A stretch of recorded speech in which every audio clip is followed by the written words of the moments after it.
Hey, hold up. This is for residents. What are you doing back here? I'm trying to get inside my building, sir.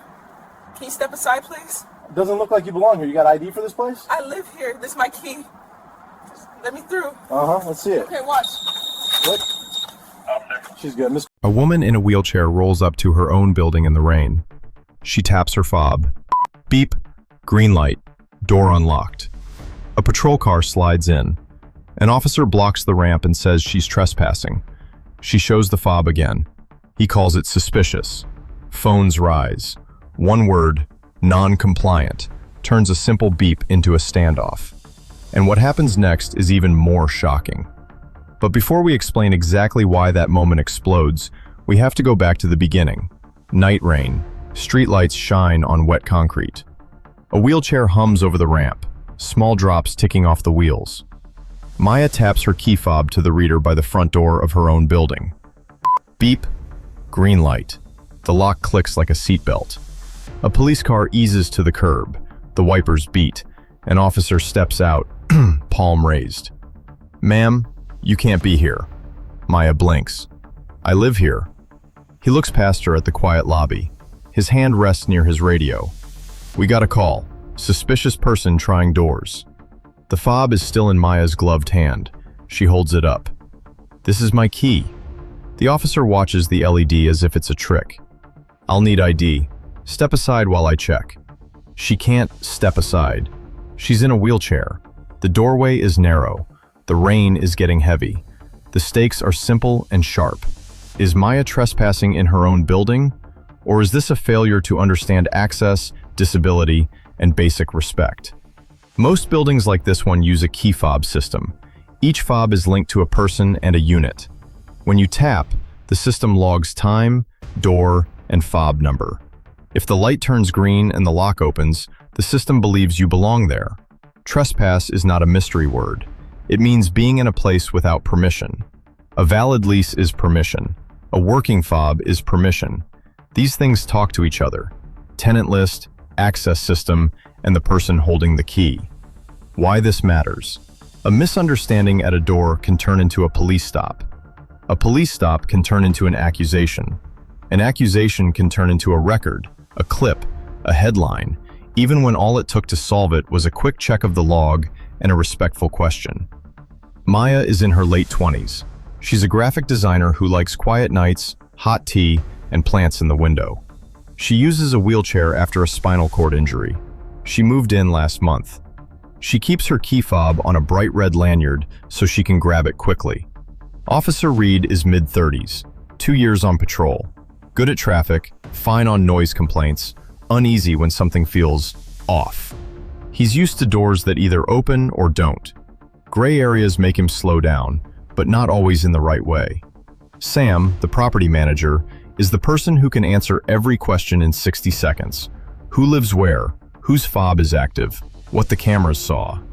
The door and the data are the silent witnesses. The reader, the green light, the click. The log file, ticking time to the second. A 6-story mixed-use building beside a busy bus stop. The street smells like wet pavement and takeout. The front entrance has a ramp with a gentle slope, an automatic door, and a metal panel with a small black reader where fobs go. Beep. It's 8:12 p.m. The lobby is quiet.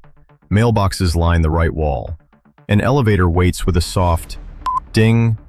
Outside, tires hiss through puddles. Inside, everything is still. Maya rolls off the bus, turns down her block, and heads for home. It's been a long day at work, and her hands are cold. She taps the fob. Beep. Green. The door opens. She angles her chair through, practicing the move she's done 100 times. Half turn, push, glide. But you won't believe what happened right after. At the same moment, a 911 call goes out. Suspicious person in a wheelchair trying doors up and down the block. The caller didn't stay to watch, didn't mention a fob, didn't mention the green light.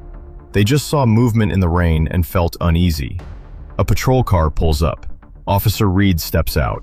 He sees the ramp, the door, the woman, the chair. He hears the last line from dispatch and latches onto it.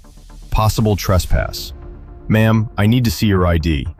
Maya pauses, halfway over the threshold. She doesn't want to block the door or get the chair's wheels caught on the metal edge. I can show you. Can I get into the lobby first? My hands are wet. Stay right there, Reed says. You can't go in. She looks at him. I just opened it with my key. That doesn't mean you live here, he says. Could be borrowed. She holds up the fob again. It's mine.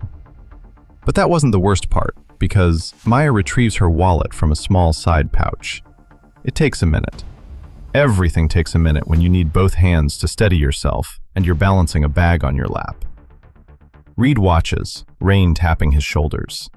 He sees delay and thinks doubt. He sees a chair and thinks exception. Do you have proof of address? Yes, on my phone and on the lease portal. She pulls out her phone. The screen is wet. The app needs Face ID. Her face is damp. The phone keeps slipping. It's small, but to her it's everything. Her home in a login screen. Reed radios for a second unit. Not a siren, just backup. His gut says keep the threshold closed. Neighbors trickle into the lobby from the elevator. They see the officer, the chair, the fob hanging from a red lanyard. No one talks yet. A small moment holds its breath. But that's not all. The second car slides in. 2 more officers step out. No one is shouting, but the air is heavy now. The simple act of going inside has become a scene. Ma'am, Reed says, roll back from the door so we can talk. I need the ramp to move, Maya says. There's a lip here. If I roll back onto wet tile, I'll lose traction. And just when it seemed over, it got worse, because he hears resistance and labels it. You are not complying, he says into his mic. She hears those words, and her chest tightens. I'm doing what I can, she says. Please look at the fob. One of the new officers glances at the reader. It's green, he says softly. You saw that, right? Reed doesn't answer. His eyes are on Maya's phone as she finally gets Face ID to work. She taps through to her lease portal. The loading circle turns. The signal is weak near the door. Behind them, a neighbor lifts a phone and starts recording. Another holds the elevator door. A third, she moved in last month. But whispers don't count as proof. Reed wants official proof. Do you have a physical lease? He asks. It's digital, Maya says. That's the site. Digital isn't always reliable, Reed says. People fake things. Fobs are harder to fake, she replies. Please, just check the building list. After we verify you, he says. Name: Maya Chen. Middle name? Leanne. She spells it out. He writes it on a wet pad. The rain presses down harder, loud on the awning. The beep of the door feels a mile away now. Date of birth? She tells him. He repeats it into the radio. The other officers stand by, stiff and patient. It looks calm, but to Maya, it isn't. Every minute in the doorway is another minute of being treated as a problem in her own home. But it gets even crazier. Can I move to the side? She asks. I'm getting cold. Not until we clear you. The log cleared me, she says. He looks at the panel. It is just a small square of plastic, blinking every few seconds like a tiny heartbeat. He doesn't have the login to see the records. He doesn't know that the back office can pull up door, front east, fob, 5C, time, 2012-04. A neighbor speaks up, and now, she lives here. I'm in 4B. I've seen her in the elevator. Reed nods without nodding. Thank you, sir. We'll handle it. That sentence, we'll handle it, pushes the room farther from simple and closer to heavy. Maya's jaw tightens. She thinks of her plants upstairs, the hot tea she wanted to make, the small care she gives her day. She thinks of all the times she planned extra minutes for ramps and doors. She never planned extra minutes for being treated like a stranger in her own building. From that moment on, she started to get annoyed with the officer. Officer, she says, yet, you're asking me to move when I have limited mobility. You're calling me non-compliant when I'm telling you what I need to do to move safely. You're ignoring the fact that my key opened the door. He hears her words, but filters them through the call that brought him here. We have to be sure, he says. Then check, she says. Call the manager. Pull the log. Don't guess. The word guess lands. One of the backup officers, we could call the emergency number on the panel. Reed hesitates. He wants the world to make sense in the order he expects. ID first, address second, permission last. But the world in front of him is telling a different story. Permission came first, with a beep. The neighbor stops recording only to dial the building hotline from a lobby flyer. It goes to a service after hours, he says. They can reach Sam. Good, Reed says. He doesn't love that a stranger started that process, but he'll use it. While they wait, he tries to move Maya a few inches to the side. Not by force, just by words. Can you angle right? He asks. I can if someone holds the door so I don't slip. The second officer takes the handle and plants his feet. Got it. Maya pushes, turns, and clears the threshold into the lobby. Her hands shake. She is inside, but it doesn't feel like home right now. It feels like a gate she had to fight through. The lobby phone rings, the after-hours service patched through to Sam. He is at home, feet up, watching a late game. He hears the message and sits forward. 10 minutes later, Sam comes through the side entrance, hair damp, tablet under his coat. Hi, he says, voice gentle. I'm Sam, the property manager. Reed's shoulders relax a fraction. We need to verify a resident. Sam taps his tablet and unlocks the tenant list. Name? Maya Chen, Maya says. Unit 5C? Sam asks. Yes. Sam nods. Active lease, started last month. He opens the access log. Front east door, 8:12:04 p.m. Fob number ending in 33, assigned to 5C. He turns the screen so everyone can see. Green bar, timestamp, Maya's name. The air in the lobby changes. Not all at once, but like when rain stops and you notice silence, and then the smell of the street, and then your own breath. Reed looks at the tablet, then at the fob, then at Maya.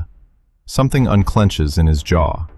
It is not defeat, it is recognition. She lives here, Sam says plainly. The first thing is the apology. Ma'am, Reed says, I'm sorry for the confusion. Maya hears the words, but they land on top of a stack. The cold, the delay, the label of non-compliant.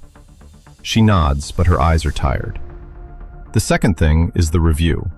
Reed's supervisor pulls the body camera later that night. Walk me through why you didn't call the manager earlier, the supervisor says. Walk me through why you told her to move without offering help or space. The third thing is the building's response. Sam adds a sign by the panel. After hours number in big type. Verification takes 2 minutes, it says. He circles the reader in bright tape and adds a note. Green means permitted. He makes sure the concierge, when on duty, knows the quick steps to check a fob without drama. Neighbors talk in the group chat. Most are kind, a few are not. One type says, I always wondered about people at the door. Another type says, now you know, ask before you assume. The video clips move around. So do the opinions. Maya closes her door softly that night and warms her hands around a mug. The cup helps. It always helps. But there's a bruise you can't put ice on. This isn't just about a door. It's about how systems talk to people and how people talk to each other. A valid key means permission. If the system lets you in, it says something important. It's not the only check, but it's a strong one. Ignoring that signal turns a simple moment into conflict. Disability is not an exception that erases dignity. Moving slower is not stalling. Asking for space is not refusing. Using a ramp is not cutting the line. These are normal ways of living and moving. Verification is not hard. It is a phone call. It is a quick check of the log. It is asking the person what they need to move safely. It is listening for the answer. When we skip those steps, We put pressure on the wrong places. We make the person at the threshold carry the weight of our doubt. Doors are heavy enough already. But that's not all. A week later, the department rolls out a one-page card for patrol cars. Access disputes at secured doors. The first 3 lines are big and bold. 1. If a fob opens a door, assume permitted. 2. Confirm with manager or log before stopping entry. 3. Ask the person how to help them move safely, then give space. They add 2 more lines about tone and time. Keep your voice low. Explain what you are doing. If there's no crime in progress, don't create urgency where there isn't any. The building hosts a meetup in the lobby. Coffee, cookies, folding chairs. Tenants, officers, and Sam. People introduce themselves and say where they live. Maya speaks for 3 minutes. Not a speech, just a story. I like my plants. I like the elevator when it doesn't talk too much. I like the click of the lock when I get home. That sound means I belong.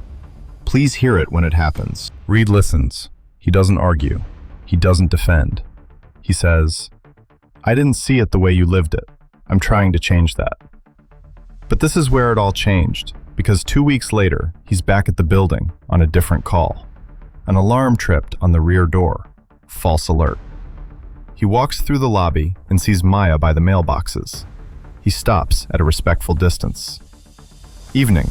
Do you want me closer, or should I give you room? Room is good, she says, and smiles. He steps back. Small choices stack up. That's how trust is built, 1 inch at a time. If a key or fob lets you in, that usually means you have permission. That matters. Verification should come before confrontation. A call can fix what a stare can't. Disability isn't drama, it's daily life. Respect the space, the time, and the person. When you don't know, ask. When you learn, adjust. That's the whole game. Back to that first moment, the rain, the ramp, the beep, a door that knows its people if we let it speak. We can choose the fast, respectful path. See the green light, call the manager, give space, verify, move on. Or we can choose the slow, heavy path. Doubt first, pressure next, apology last. One path ends with a hot cup and a quiet night. The other ends with a clip and a bruise that doesn't show. Tonight, the lesson is simple. Let facts lead. Let people tell you what they need. Listen to the beep. It's saying, she belongs here. Did the officer handle this the right way? Should the green light have been enough to let her in? Drop your thoughts in the comments below. Thank you for watching, and before you leave, don't forget to like and subscribe.